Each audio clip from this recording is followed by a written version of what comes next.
nandito kami sa may dati naming pwesto. Iskamyas, ito yung papasok. Ito yung Jollibee. Sige, under ka.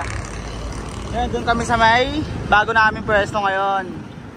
Yung Jollibee, tago kasi hindi siya kita. Yan. Kanan ka dito. Kanan mo lang dito, dire-diretso ka lang. Makikita mo na kami. Makikita yung Rusi dyan, bandang kaliwa. Paglampas na itong may palengke na yan, itong palengke. Yan, paglampas yung palengke na yan.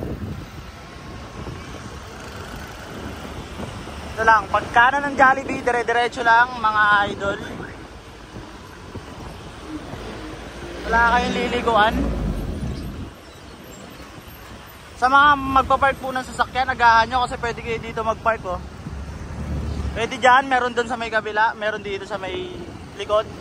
Dito sa may harap, meron na yan. Pwede dyan, pwede kayo magpark dyan.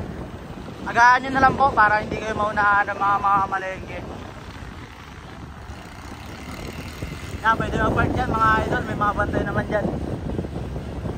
Pwede nyo lang mga 20, pwede na yan. Diretso lang ito, lampas na tayo sa may 7-Eleven. Ito yung dulo ng 7-Eleven.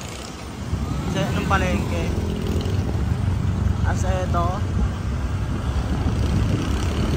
Diretso lang.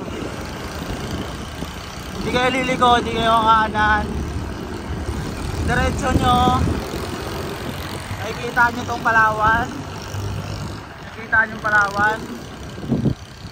Tapos tapat ng Palawan may Rusi. Natawid kayo dito. May sasakyan, pwede naman dito sa gilid. Ito lang po, yung second floor na yan, yung puti. Yan. Dito pag mamamotor, pwede mag-park dito. Yan. Ito lang mga boss. Ito yung highway. Ayan.